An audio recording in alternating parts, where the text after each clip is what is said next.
हितोपदेश की आज की यात्रा में हमारी कहानी का शीर्षक है चतुर बिलाव। बहुत समय पहले की बात है। एक नदी के तट पर बरगद के एक बहुत बड़े वृक्ष पर कई प्रकार के पक्षियों के परिवार रहा करते थे। अलग अलग जातियों के इन पक्षियों ने अपने लिए एक प्रकार की बस्ती ही बना रखी थी। भले ही यह अलग अलग जाति के पक्षी थे, परंतु एक ही स्थान पर रहते हुए इन सब का आपस में खूब प्यार था। ये सब के सब एक दूसरे की सुख दुख में बराबर शरीक होते थे। इस पेड़ पर एक बूढ़ा गिद्ध भी रहता था। उस बेचारे के परिवार में कोई नहीं बचा था। अब तो वह अकेला ही था। बूढ़ा होने के कारण वह कहीं आ जा नहीं सकता था। बस सारा दिन उस वृक्ष पर बैठा जवानी के दिनों की याद करते हुए आंसू बहाया करता। दूसरे पक्षियों को उसकी यह हालत देखकर बहुत दया आती थी। वृद्ध होने के नाते सभी पक्षी उसका सम्मान भी करते थे और हर एक पक्षी उसे थोड़ा बहुत भोजन लाकर खाने को दे देता था। लोग कहते हैं बूंद बूंद मिलकर सागर बन जाता है। यही हाल उस गिद्ध का था। जब उसे सबकी ओर से थोड़ा थोड़ा खाने को मिलता तो सारा मिलाकर वो बहुत हो जाता था। सब उस पक्षी को ताऊ जी कहकर बुलाते थे। सुबह शाम उसके पास जाकर प्रणाम करते और उससे यही कहते, ताऊ जी आप हमारे होते किसी प्रकार की चिंता मत किया करो। आप अपने को अकेला मत समझो, हम सब भी तो आपके ही हैं। एक दिन सब पक्षियों ने अपनी एक सभा बुलाई। उस सभा में सब पक्षियों ने मिलकर यह फैसला किया कि जब सुबह सभी पक्षी अपने अपने काम पर चले जाते हैं तो उनके बच्चों को देखभाल करने वाला कोई नहीं रहता। अतः यह काम अब हमारे ताऊजी ही करेंगे। इनसे अच्छा रक्षक भला हमें कौन मिल सकता है। हम इसके बदले में इनको खाना पानी लाकर दिया करेंगे। सभा में यह मत सर्वसम्मति से पास कर दिया गया और उसी दिन से गिद्ध के दिल में भविष्य की चिंता का सारा बोझ हट गया। अब तो उसका एक ही काम रह गया था, सब पक्षियों के परिवारों की रक्षा करना। अब पक्षियों के मन से भी अपने बच्चों की चिंता हट गई थी। दोनों पक्षी अपने अपने स्थान पर खुश थे। बूढ़ा गिद्ध अपना समय खुशी खुशी काटने लगा था। अब उसे किसी प्रकार का कोई दुख नहीं था। सब पक्षियों के बच्चे उसके साथ मिलकर खूब खेलते, जिससे उसके मन में अकेलेपन का बोझ हट गया था। एक दिन न जाने कहां से एक भटकता हुआ बिलाव उस वृक्ष के नीचे आ गया। उसने वृक्ष पर पक्षियों की बस्ती को देखा तो उसके मुंह में लार टपकने लगी और उसी समय वह उस वृक्ष पर चढ़ने लगा। बूढ़े गिद्ध ने जब किसी अनजान बिलाव को वृक्ष पर चढ़ते देखा तो वह एकदम क्रोध से आग बबूला हो उठा। कौन है जो बिना आज्ञाओं पर चला आ रहा है। बिलाव ने देखा कि सामने तो गिद्ध बैठा है जो अपने आप में स्वयं एक खूनी पक्षी है। उसके सामने तो उसकी एक भी नहीं चल सकती। ऐसे में करे भी तो क्या करे। फिर उसे अपने एक विद्वान मित्र की बात याद आ गई। डर से तो उसे उसी समय तक डरना चाहिए जब तक वह सामने ना आए। बुद्धिमान वही होता है जो डर से डरने के बजाय उसे बचने का रास्ता तलाश करे। बिलाव ने सोचा, वैसे भी अब इस गिद्ध के सामने से तो भाग तो नहीं सकता। यदि भागूंगा तो सारा खेल बिगड़ जाएगा। अब तो जो होना है होने दो। अब नीति से ही काम लेकर बचा जा सकता है। कभी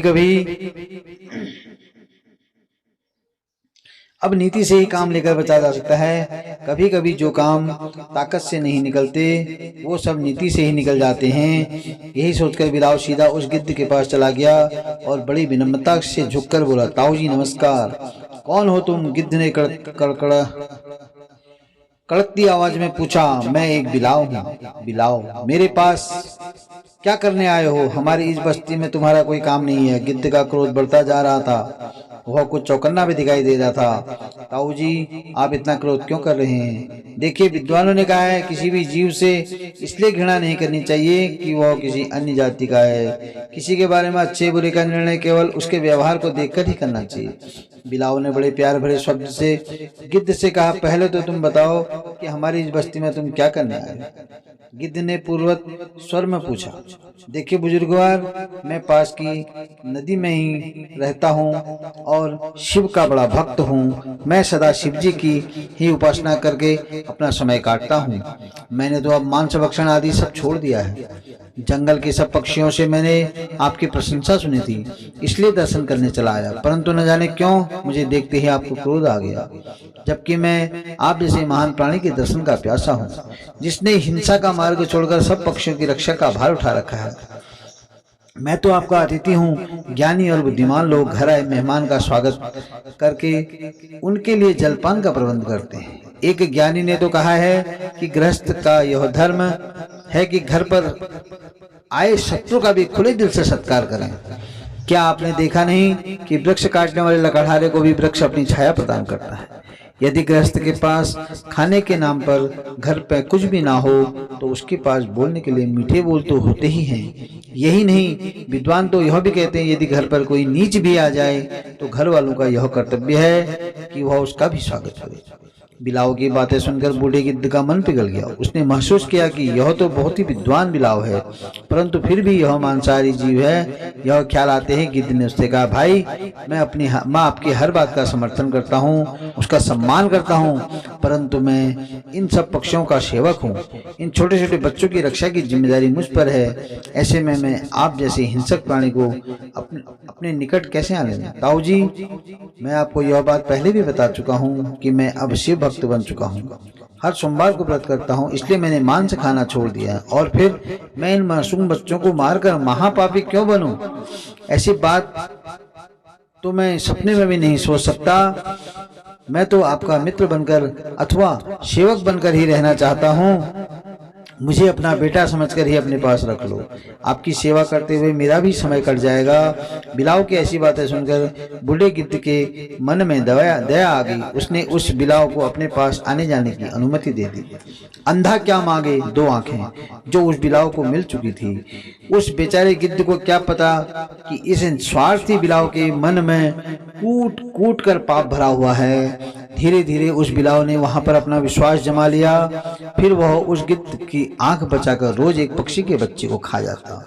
उस गिद्ध को क्या पता था कि वह उसके साथ विश्वासघात कर रहा है। जिन पक्षियों के बच्चे उन्हें नहीं मिलते वो बेचारे रोने लगते। इधर उधर बच्चों को ढूंढा जाता, मगर उन्हें क्या पता कि उनके घर के अंदर ही एक ऐसा शत्रु आ गया है जो उनके बच्चों को ही खा रहा है।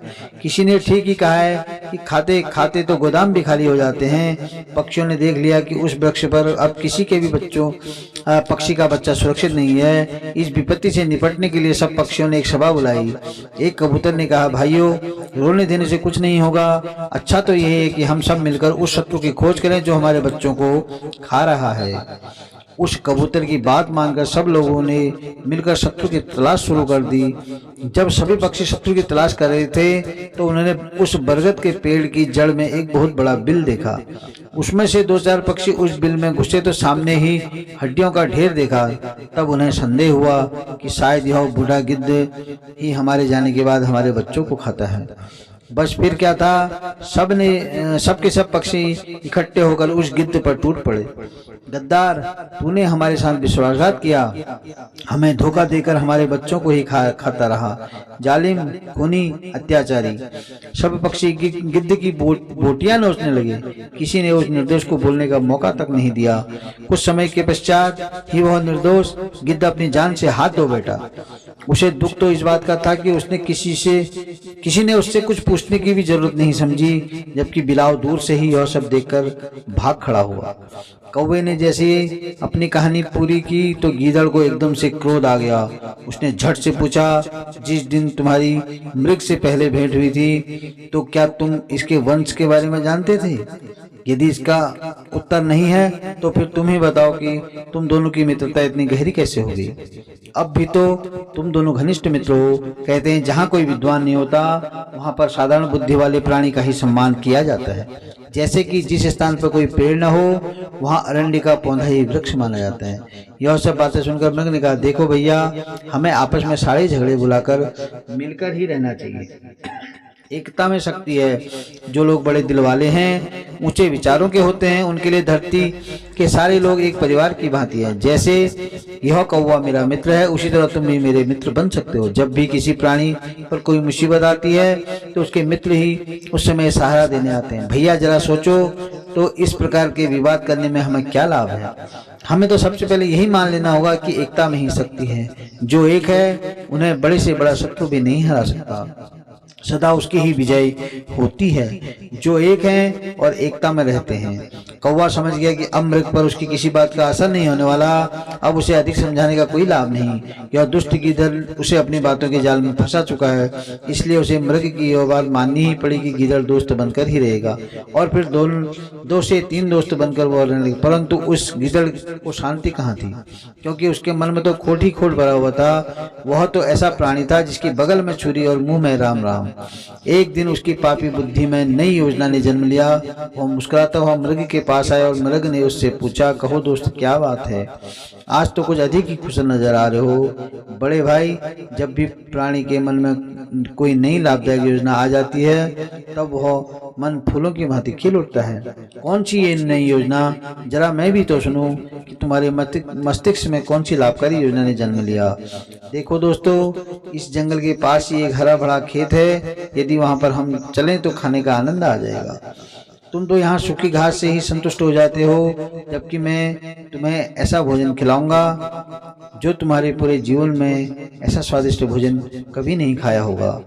यदि ऐसी बात है तो मैं तुम्हारे साथ चलने को तैयार हूँ। मैं भी जंगल की घास खा खा कर उब गया हूँ। मैं कोई स्वादिष्ट भोजन करना तो चाहता, मगर मुझे ऐसा कोई साथी ही नहीं मिला जिसके साथ इस जंगल से बाहर निकल सकूं। अब तो तुम नहीं कह सकते कि मेरा कोई साथी नहीं है। अब मैं तुम्हारा साथ हूँ। हाँ मित्र, भगवान तुम्हारा भला करे, जिसने आकर मेरे मन की बात पूरी कर दी।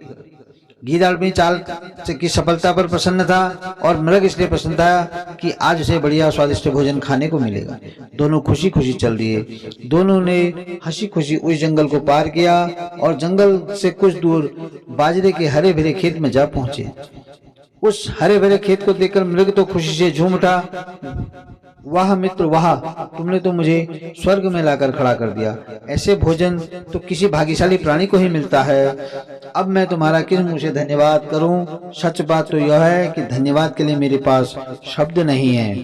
बड़े भाई का छोटे भाई पर कोई एहसान नहीं होता। यह तो मेरा फर्ज था जो मैंने पूरा किया। बड़े भाई की सेवा करना तो पुण्य का काम होता है। अब तुम निश्चिंत होकर पेट भरो, मैं रखवाली करता हूँ। कोई आएगा तो तुरंत तुम्हें सूचित कर दूंगा।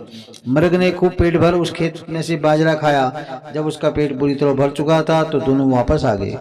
मृग मन ही मन खुश था। ऐसा आनंद तो उसे जीवन में पहली बार ही मिला है। अब तो वह हर रात उस खेत में जाकर बाजरे के हरे भरे पौधों को खाकर मजे लेगा और सुबह होने से पूर्व ही अपने स्थान पर वापस आ जाएगा। रखवाली के लिए गीदड़ भी उसके पीछे पीछे आता। मृग तो गीदड़ को अपना हितैषी समझ रहा था, जबकि गीदड़ के मन में पाप था। 2 रातें तो बड़े आनंद में गुजरी, परंतु तीसरी रात को जब मृग उस खेत में पहुंचा तो वहां पर पहले से ही एक जाल बिछा हुआ था। बस फिर क्या था, असावधान मृग उस जाल में जाकर फंस गया। ऐसे में उसने अपने मित्र गीदड़ को पुकारा ताकि वह उसे संकट से उबारे। गीदड़ अपने मित्र को जाल में फंसे देखकर दिखावटी दुख प्रकट करते हुए बोला, बड़े भैया यह क्या हो गया, किस पापी ने तुम्हें जाल में फांस लिया। हाय राम, मैंने तो कभी कल्पना भी नहीं की थी कि मेरा दोस्त ऐसी मुसीबत में फंस जाएगा। अब कुछ घड़ी बाद ही उस खेत का मालिक आएगा और तुम्हारे टुकड़े टुकड़े कर फेंक देगा। हे भगवान, यह सब क्या हो गया। गीदड़ यह सब बातें ऊपर से मन ही मन कह रहा था। असल में अंदर से वह बहुत खुश था। उसे तो उस घड़ी का इंतजार था जब खेत का मालिक मृग के टुकड़े करके फेंक देगा, तब वह बड़े आनंद से मृग का मांस खा लेगा। उसकी दुष्ट नीति सफल हो गई थी, अतः एक ओर बैठकर वह इत्मीनान से खेत के मालिक की प्रतीक्षा करने लगा। वह बार बार मृग की ओर देखकर मन ही मन खुश हो रहा था। उसकी चिर इच्छा पूरी हो रही थी। वह पहले दिन से ही इस भावना को मन में लिए फिर रहा था कि मुझे इस मृग का मांस खाना है। अपनी इसी इच्छा को पूरा करने के लिए उसने यह चाल चली थी। जबकि जाल में फंसा मृग बार बार गीदड़ से यह कह रहा था, भाई मेरी जान बचा लो, तुम चाहे तो इस जाल को अपने दांतों से काट सकते हो। तुमने तो कहा था कि बड़े भाई की सेवा करना, उसकी रक्षा करना छोटे भाई का धर्म है। अब तुम अपना धर्म क्यों नहीं निभाते, क्यों नहीं अपने बड़े भाई की जान बचाते। यह कहते हुए मृग की आंखों में आंसू आए। केवल दिखावे के लिए गीदड़ अपने स्थान से उठकर मृग के पास आया और उसने उस जाल की रस्सियों को अपने दांतों से टटोल कर देखा, फिर एकदम से पीछे हटकर कहने लगा, बड़े भैया आज तो मेरा व्रत है, आज मैं अपने दांतों से यह चर्म काटकर पापी नहीं बनना चाहता। हाँ, मैं तुम्हें एक वचन देता हूँ कि जैसे ही मेरा व्रत पूरा होगा वैसे ही अपने दांतों के चमड़े से इन रस्सियों को काटकर तुम्हें मुक्त कर दूंगा। यह सब तो गीदड़ की चाल थी। उसे पता था सुबह होने से पहले खेत का मालिक आएगा और इस मृग को मारकर फेंक देगा। दूसरी ओर कौवे ने जब देखा कि उसका मित्र और गीदड़ लौटकर नहीं आए तो वह बेचारा उसी खेत में जा पहुंचा जिसके विषय में मृग ने उसे पहले ही बता चुका था। वहां जाकर उसने अपने मित्र को जाल में फंसा देखा और खेत के बाहर बैठे गीदड़ को भी मजे से इधर उधर ताकते चिंता मुक्त हो गीत गाते देखा तो वह समझ गया कि मामला गड़बड़ है। तभी उसने मृग के निकट जाकर कहा, क्यों प्यारे, हुआ ना वही जिसके बारे में मैंने पहले ही कहा था? इस चालाक गीदड़ ने तुम्हें फंसवा दिया ना? हाँ भैया, तुम्हारा कहना न मानने का फल यही है कि मैं जिंदगी और मौत की कश्मकश में फंसा हूँ और वह शैतान गीदड़ मजे से बाहर बैठा आनंद ले रहा है। उसे कोई चिंता नहीं है कि तुम जाल में फंसे हो। दरअसल वह तो इसी इंतजार में है कि कब खेत का मालिक आकर तुम्हें जान से मार डाले और वह तुम्हें खा जाए। मेरे भाई, मैं जानता था कि यह गीदड़ किसी को दोस्त नहीं होते। सांप की नस्ल से इनका संबंध है। सांप को जितना भी दूध पिला लो मगर वह डसेगा ही। और विद्वान ने यह भी कहा है कि जिन लोगों का अंतिम समय आ जाता है ऐसे लोग बुझते हुए दीपक की गंध नहीं सूंघ सकते। न वे मित्र की बात सुनते हैं और नहीं अरुंध तीर को देख सकते हैं जो पीठ के पीछे काम बिगाड़ते हैं और मुंह पर मीठी मीठी बातें करते हैं। ऐसे मित्रों से सदा दूर रहो। वे तो उस घड़े के समान है जिसमें जहर मिला जल भरा होता है परंतु उसके ऊपरी भाग में थोड़ा दूध भरा रहता है। यह कहते हुए कौवे ने एक लंबी सांस भरी और पुनः बोला, यह धोखेबाज गीदड़ पापी है। देखना, यह एक दिन बिन मौत मरेगा। ऐसे स्वार्थी प्राणी मीठी मीठी वाणी बोलकर ही लोगों को ठगते हैं। मैं तो भगवान से यही प्रार्थना करूंगा कि हे त्रिलोकीनाथ, ऐसे पापी स्वार्थी और धोखेबाज को एक इस धरती से उठा लो, ऐसे सब लोगों का सर्वनाश कर दे। देखो मेरे मित्र, तुम भविष्य में कभी ऐसी भूल मत करना। ऐसे किसी भी पापी प्राणी से मित्रता न करना जो मित्र की हत्या कर उसे खाने के लिए तैयार बैठा हो। जलते हुए अंगार को पकड़ोगे तो हाथ तो जलेगा ही। इन पापी प्राणियों का यदि सच्चा रूप देखना है तो पहले मच्छरों को देखो जो पहले तो पांव पर गिरते हैं फिर खून चूसते हैं। उनकी जाति का काम ही खून चूसना है। भला वो लोग कैसे किसी के दोस्त बन सकते हैं। कौवा बेचारा मन से दुखी था। उसे पता था कि अभी अभी खेत का मालिक आएगा और मृग को मार डालेगा। इस गीदड़ ने जो चाल चली है इसमें वह जरूर सफल होगा, परंतु यह तो पाप की जीत होगी। उस पापी को तो सजा न मिलकर अपने ही मित्र का मांस खाने को मिलेगा। कौवा अभी और सोच रहा था कि उसी समय उनके सामने से आ रहे खेत के मालिक को देखा। उसने समझ लिया कि किसान के रूप में उसके मित्र की मौत चली आ रही है। उसने झट से अपने मित्र हिरण से कहा, भैया देखो, सामने से तुम्हारी मौत चली आ रही है। वह आते ही तुम्हें जान से मारना चाहेगा, मगर तुम अभी से अपना पेट फुलाकर लेट जाओ। वह समझेगा कि तुम इस जाल में फंसे हुए रात की सर्दी से ठिठुर कर मर गए हो। तुम्हें मरा हुआ देखकर वह जाल की रस्सियां खोल देगा ताकि अपना जाल घर ले जाए। उसे जाते देखकर मैं तुम्हें पुकारूंगा, उठो उठो, मौत टल गई। बस तुम मेरी आवाज सुनते ही भाग लेना, पीछे मुड़कर भी मत देखना कि क्या हुआ। मृग ने अपने मित्र की बात मान ली और अपने शरीर को फुलाकर सांस रोककर धरती पर लेट गया। जब निकट आकर किसान ने उस मृग की हालत देखी तो माथे पर हाथ फिराता हुआ बोला, मर गया दुष्ट, रोज मेरा खेत चल जाता था पापी। उसने जाल की रस्सियां खोली और फिर जाल को कंधे में रखकर वापस चल दिया। उसके जाते देखकर कौवे ने चिल्लाना शुरू किया, उठो मित्र उठो, भागो। मृग अपनी तेज गति से उठा और छलांगे भरता हुआ वहां से हवा की भांति भाग निकला। उसने पीछे मुड़कर भी नहीं देखा कि क्या हो रहा है। किसान ने जैसे ही मृग को भागते देखा तो जोर जोर से धरती पर पांव पटकता हुआ कहने लगा, अरे दुष्ट धोखेबाज, एक तो मेरी सारी फसल चौपट कर दी और अब धोखा देकर भाग निकला। ठहर, अभी तुझे मजा जगाता हूँ। कहते हुए किसान मृग के पीछे लाठी लेकर भागा। गीदड़ ने देखा कि अब तो अपना खेल बिगड़ गया। इतनी बड़ी चाल चलने के बाद भी कुछ हाथ नहीं लगा तो अब तो अपनी जान बचा कर भागने में ही भलाई है। कहीं ऐसा न हो कि किसान उसे ही धर दबोचे। यही सोचकर वो वहां से भाग खड़ा हुआ। किसान ने अपने कंधे से लाठी उतारकर पूरी ताकत से भागते हुए मृग पर दे मारी, लेकिन वो लाठी मृग को न लगकर भागते हुए गीदड़ को जा लगी और पापी गीदड़ वहीं ढेर हो गया।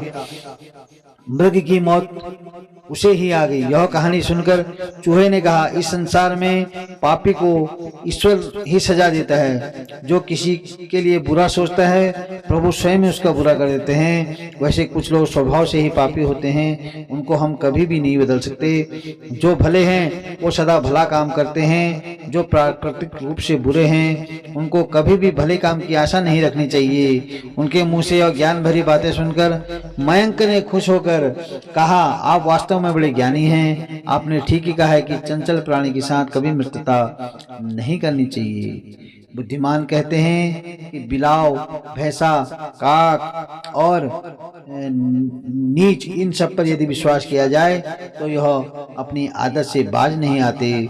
मित्रों, अगर आपको यह वीडियो अच्छी लगे तो इसको लाइक, शेयर और सब्सक्राइब जरूर कीजिएगा। अगली कहानी के लिए अगली वीडियो तक इंतजार कीजिए। धन्यवाद।